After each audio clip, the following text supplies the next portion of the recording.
So we don't have to do the whole New Year resolution thing, but I really do think that I I do think the new year is a great time to sit down and reflect about how you spent your time in the past year and how you might want to change moving forward.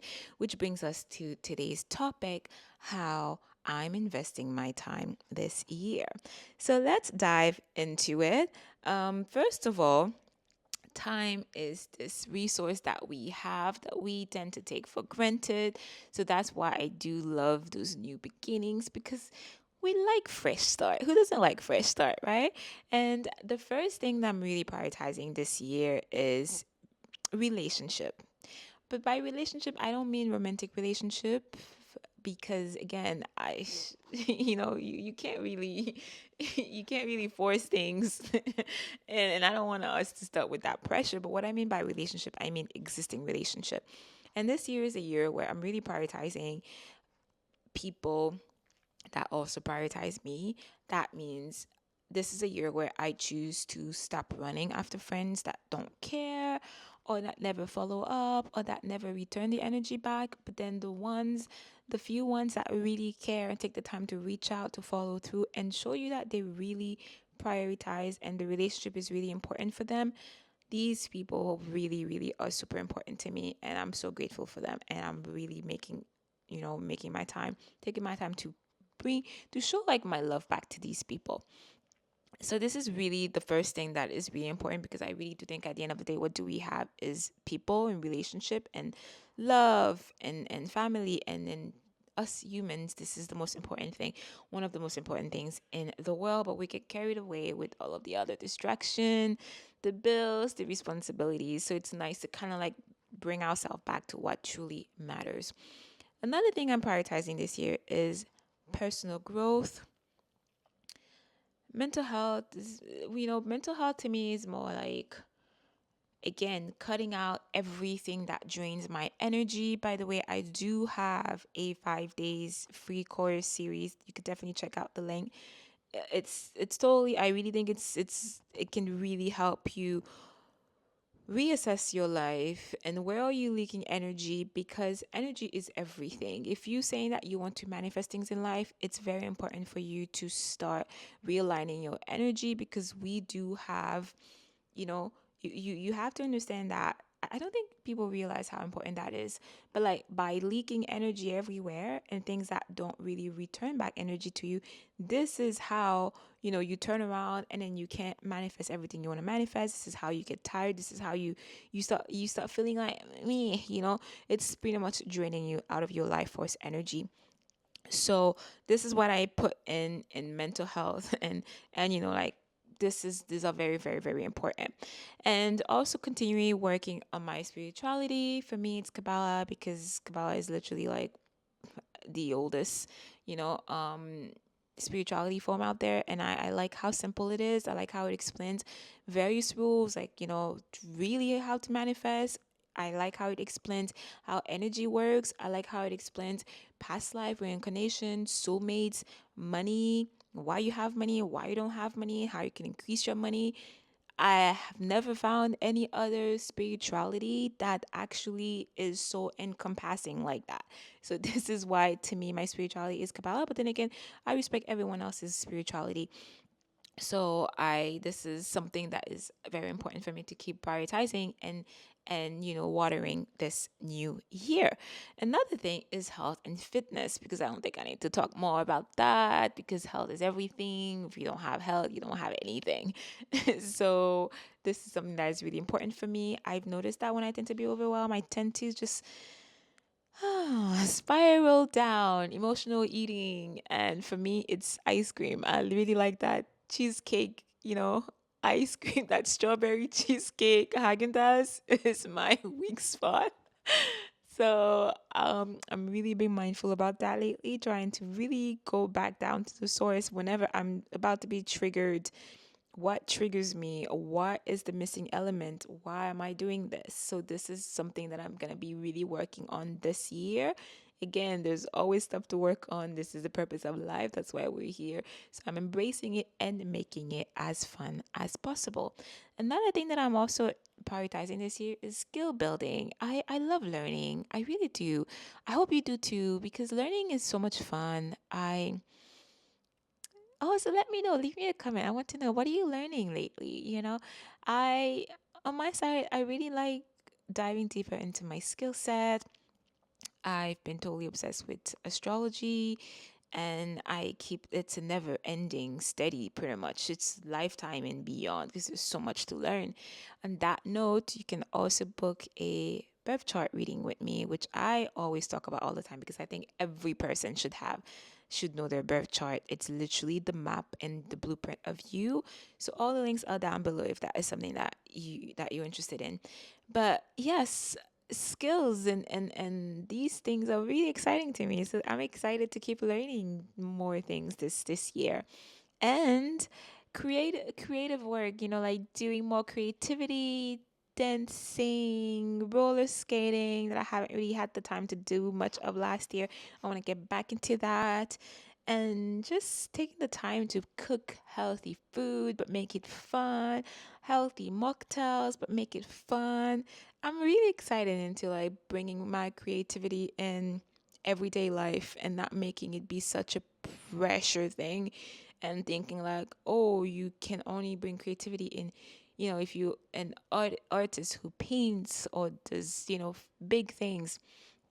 So for me, it's excitement to bring creativity in the day to day life. And also, I really do think finances are very important. That's something that everyone, it seems like most people nowadays are paying attention to that. So that is something that obviously I'm no different. And, better money management, which I think you never really fully learn everything, you can always improve. Better financial habits. Again, you remember that emotional eating I said before? A lot of time I found myself like just buying things that, like my ice cream, and I'm like, no. So I like to get a tab on that, and just put a lid on that. And yeah, and then also more thinking long term, instead of instant gratification. So this is something that I'm really working on this year. And yes, it's yeah, that's something that is very, very important for me to get better and better and better at. Again, understanding that, in Kabbalah, they call it restriction. And understanding that it will compound over time. And this is something that I'm really trying to find more fun ways to tackle that, so that my brain doesn't get bored, so that my brain doesn't retaliate against me. So that is something that is very, very important, I think, for all of us. And last is something that I think that all of us should be working on this year and prioritizing is digital reset. So, really analyzing the way you're using your digital content, the way you're using your social media. Is that something that really serves you? How is the impact on your mental health? Is there another way that you could just improve it? Just reducing mindless scrolling. Even if you're not on Instagram, some people, it could be they can replace that mindless scrolling on WhatsApp, constantly checking your phone to see, are there any new messages? That is something that I'm also working on, by the way, just being a bit more disciplined and not checking my phone so often. Especially if you reduce social media, I find that your brain it's very easy to get into, to replace it with something else. So, and being more intentional, and also creating routines that help you stay focused. So for example, like, you wake up, you have your little routine. Like for me, I really like to like do my little prayer in the morning. Again, this is nothing to do with being religious. You can just pray to whatever your I think, like all of us, most of us, we agree that there is like a higher intelligence than us out there, whether you call it God, the creator, the light, the universe. But like we all agree that, come on, you know, there is someone running the show. So I like to make a little prayer, and I like to, in my prayer also, I set my intention for the day. You know, like what do I want to tune into today? Do I want to work into more compassion today? I want to work into embodying more patience. And I find that just taking the time to ground myself in that morning really sets the tone for the day. Because let's say I'm working on being more patient, right? And let's say I'm walking outside and someone cuts me off, then I can slow down, breathe, and just go back down to that intention that I set up for the day. So all of these things, designing routines. By the way, just let me know if you'd like me to do like a more dive deeper into my morning, routine. I really fall in love with my morning routine so much, the every day that goes on. And I used to struggle with the evening routine, and bit by bit I also started to tackle that, and let me tell you how it changes your life. Okay, and I'm not talking about the typical morning routine that you see on Instagram, which is nothing wrong with that, but I'm talking about injecting as much intentions, intention and spirituality into those routine absolutely changes your life for the better. And yeah, pretty much the whole point is designing a life that aligns with your value. So this is what I'm doing for this year, and I'm excited for this year. And also something I really want to add an ad lib here that I didn't even put in my outline, but I'm just thinking about it now. So I'm feeling like I need to talk about it. Is also like, if you're someone who listens to the news, um, I really do recommend to sit down with yourself and also put some boundaries around that, because 2026, it's pretty much written everywhere. Even in Kabbalah, they tell you that this year is a year of great judgment. Again, there's a whole. I'm not gonna dive into the details of that, but and then also even in astrology with all the transits, you can see that there is a lot of pressure this year. So this all reflects into the news being like absolutely hectic, crazy. And I just want to remind you that the news are also designed to create fear. So it's the time where I really like to encourage people that if you're someone who absolutely need to consume your news, okay, this is a time where I'm encouraging you. It doesn't have to be all day news. It doesn't have to be, maybe if instead of watching it on TV or on your phone, maybe you can read the highlights real quick. That way you don't let the media company hijack your brain. And because what happened is then you just start being so anxious, and then it just triggers all over your day, and it just messes up your mood. And that little thing, it's like you poison everything else. Now, I'm not saying, oh my God, you need to be ignorant, you need to be selfish, self-centered, and ignore what's going in the world, but instead just really find a way to kind of like bring positivity all around you. And I'm not talking about toxic positivity, but like, is there any way you could be helpful to anyone around you? I really do think that it's a false sense of control that we think we have by constantly checking in the news. And then what? You know what I mean? It's just, I had this argument with my mom last time. Like, she was arguing, no, she needs to, we went away on like a pilgrimage together. That was her dream pilgrimage. Um, and because she's getting older, so I took her to do that because that was a lifetime dream.